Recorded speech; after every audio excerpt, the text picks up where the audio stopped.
Salut les makers, Crazy Doob. Petit tuto aujourd'hui qui va s'adresser aux fans de musique, notamment aux fans du groupe Pink Floyd avec leur célèbre album Dark Side of the Moon. Donc je réalise pour vous aujourd'hui ce logo lumineux.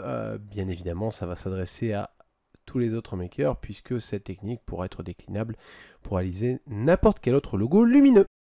La conception du logo a été relativement facile. Donc, dans un premier temps, j'ai créé un DXF. Je l'ai fait sous Illustrator, on peut faire sous Inkscape ou autre, ou importer directement une image sous Fusion.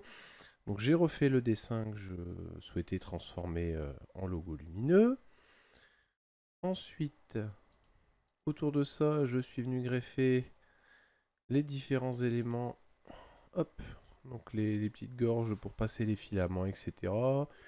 Le contour de l'enseigne, j'ai créé des petits rayons ici pour adoucir le passage du fil. Donc à savoir que le fil, je voulais le mettre en une partie. Ensuite, hop, je suis venu extruder la base. Voilà.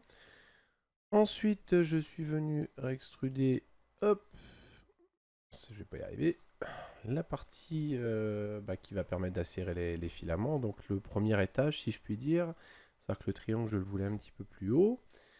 J'ai recréé, hop, juste ici, un sketch qui va me permettre justement de surélever le triangle. J'ai ensuite extrudé ce triangle. Je suis venu refaire la petite découpe de la gorge pour venir installer le filament.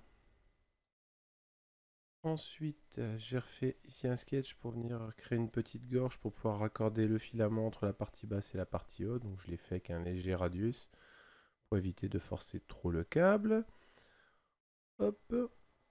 Donc je l'ai extrudé du coup, hein, hop, voilà, hein, pour avoir le petit passage. Ensuite, je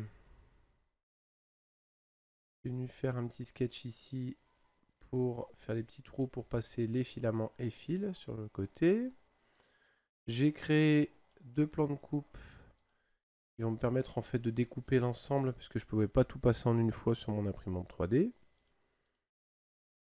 Ensuite, j'ai fait mes coupes, tout simplement, ce qui fait que je me suis retrouvé à ce moment-là avec plusieurs corps, hein, tout simplement. Ensuite, j'ai créé un plan ici à un angle. Donc en gros, c'était lequel? C'était construire plan d'angle. Et au niveau ligne de référence, j'avais pris cette petite ligne-là, tout simplement. Là-dessus, je suis venu refaire un petit cercle et du coup un petit trou. Donc ça, c'est ce qui me permet tout simplement de venir mettre la petite LED sur le côté pour faire le petit halo de lumière. En fait, il y a une petite LED 3 volts ici. Qui me permet voilà, d'avoir une petite projection de lumière, hein, comme sur le logo d'origine, tout simplement. Donc voilà pour ce qui était du logo même.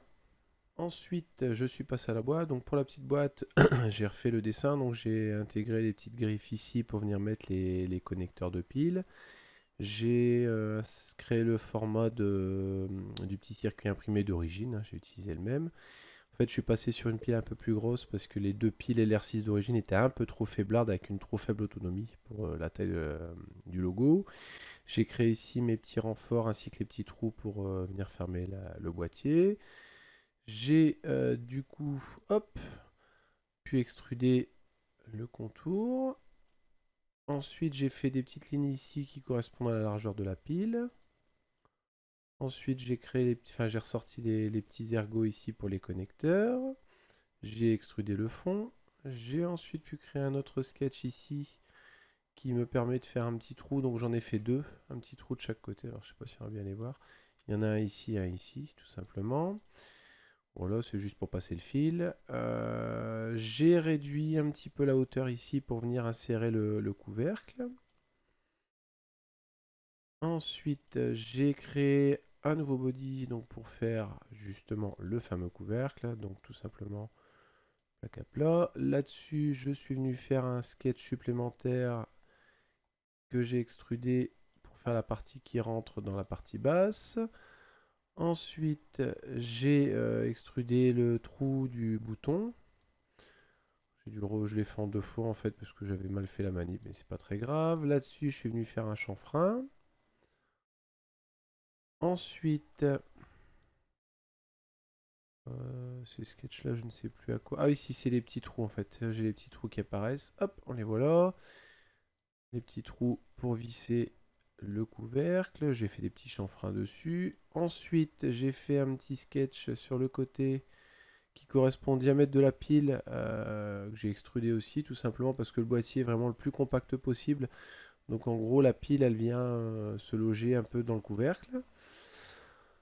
Hop, donc ça on va le virer. Ensuite, j'ai refait ici une petite découpe que j'avais oublié au départ, tout simplement, et je l'ai extrudé. Donc ça, c'est pour le boîtier, pour avoir le petit passe-câble. Hop, on va virer l'esquisse. Et du coup, on a une petite boîte complète prête à imprimer pour installer la pile et le circuit d'origine. Pour réaliser ce logo, j'utilise du filament donc vendu sous plusieurs désignations, filament LED, filament néon, donc en tout cas c'est un filament lumineux avec un petit contrôleur, donc j'en ai acheté 1 mètre de chacune des couleurs nécessaires. Donc en fait pour l'utilisation on vient le dénuder délicatement. Donc une première couche un peu assez épaisse et souple, puis une seconde couche plus fine qui va donner accès du coup à 2 brins. Donc on n'a pas vraiment de polarité, hein. On est sur du courant alternatif à la sortie du contrôleur. Voilà, donc on aperçoit les 2 filaments, dont un qui est plus court. Le second filament devrait être légèrement gratté également parce qu'il y a une espèce de revêtement dessus. Je vais sortir la 3e main. J'utilise du fil à wrapper, donc très fin. Voilà, donc j'en ai fait une petite tresse. Enfin, j'ai torsadé plutôt hein, pour avoir quelque chose de fin et discret. J'utilise du noir puisque le logo sera noir à l'arrivée. On dénude correctement le tout. On va du coup pouvoir venir étamer et le filament lumineux et le fil. Donc on fait attention de ne pas trop chauffer. Hein. Il faut avoir à faire bien chaud et déposer la soudure rapidement. Donc la même chose sur les fils d'alimentation. Une fois qu'on a tout bien étamé, on va pouvoir souder l'ensemble. Donc en fait je pré-étame justement pour faciliter la soudure des fils et filaments ensemble. Voilà. Ensuite je vais pouvoir modeler un petit peu le câble. Donc en fait je vais devoir rapprocher un petit peu les fils. Donc pour ça je les installe sur la 3e main. On va avoir un montage bien droit. Donc en fait on rapproche les fils sans les faire toucher bien évidemment, mais en laissant le moins de marge possible.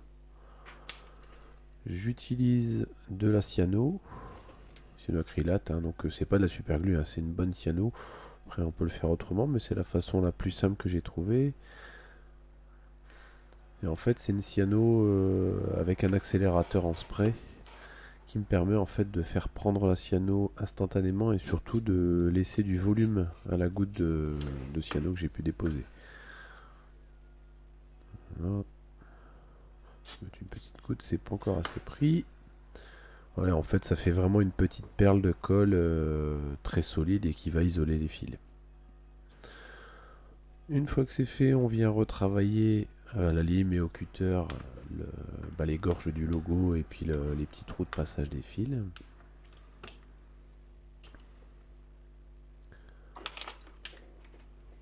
À savoir que la partie droite, gauche et centrale ont été imprimées séparément, donc elles ont été collées, donc forcément il y a toujours des petites franges et des petits soucis de passage. On peut éventuellement passer un coup de fer à souder pour faciliter le passage du fil dans le trou et enlever toutes les petites bavures qu'on pourra avoir sur la gorge qui vient recevoir le filament. Je passe vraiment très vite, hein, c'est vraiment pour casser la petite pointe qu'il pourrait y avoir sur le haut. Ensuite, je passe mon fil dans le trou.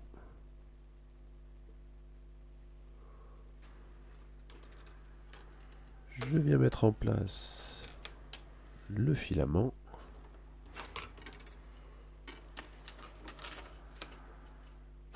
Et enfin, je viens couper le bout. Donc on peut rajouter éventuellement une goutte de cyano sur le bout, si on veut isoler, mais bon, en tout cas voilà, ça fonctionne tel quel. Niveau électronique, mais rien d'incroyable, donc j'ai juste designé sous Fusion un petit boîtier pour remplacer les deux piles LR6 par une 18650 qui aura une plus grande autonomie et surtout une résistance ampérage plus importante. Parce qu'on a tout raccordé, en fait j'ai tout raccordé sur une seule carte alimentation. Donc en fait j'ai juste fait un petit peu de hack, on va dire, hein, j'ai rien inventé. Donc on va avoir sur les deux pattes ici du TH, du transformateur haute tension, les deux fils qui vont vers les filaments tout simplement. Donc il n'y a pas vraiment de polarité puisque c'est un courant alternatif qui en sort. Concernant la petite LED, je voulais qu'elle s'allume quand j'allume le système et qu'elle soit pas tout le temps allumée. Donc je l'ai ponté, en fait j'ai retrouvé ici un 3 volts donc sur la petite patte, je sais pas si on l'aperçoit bien, juste ici, donc au niveau de la petite, il y a un petit condensateur 4,7 micros juste à gauche, donc en gros le 3 volts qui me permet du coup d'allumer la LED uniquement quand j'allume l'ensemble du circuit, donc qui va suivre le clignotement, etc. La petite masse je l'ai reprise ici tout simplement, hein, j'ai les deux fils d'alimentation, le plus et le moins je l'ai repris ici, ça me permettait de vraiment souder le fil d'alimentation séparément sans risque de dessoudage. Voilà, donc mon petit boîtier il est plutôt bien foutu si je puis dire. J'ai juste la petite LED qui a un léger faux contact, mais de toute façon je voulais pas de lumière, donc vous pouvez même la dessouder à le cas échéant si vous voulez pas de lumière dans votre boîtier. Et du coup on va conserver toutes les fonctionnalités. Le petit boîtier, on a une petite entaille ici, je l'avais pas prévu quand j'ai conçu le système, et du coup je l'ai fait manuellement sur le nouveau fichier. On a bien la petite entaille ici. On peut venir du coup remettre le petit couvercle et avec 4 petites vis on vient fermer l'ensemble. Hop. Voilà. Hop. Voilà, et du coup avec le bouton on peut venir allumer ou éteindre l'ensemble. Un petit coup de peinture sur l'ensemble. On voit le résultat non allumé. Voilà ce que ça donne une fois allumé. Et voilà ce que ça peut donner une fois en place dans votre intérieur. Voilà qui conclut cette vidéo, j'espère qu'elle vous a plu. Si vous avez des questions, des commentaires, n'hésitez pas à les laisser juste en dessous de la vidéo. Likez, partagez, abonnez-vous, c'est important. N'hésitez pas à nous rejoindre sur les réseaux sociaux. Et je vous dis à bientôt pour de nouvelles vidéos.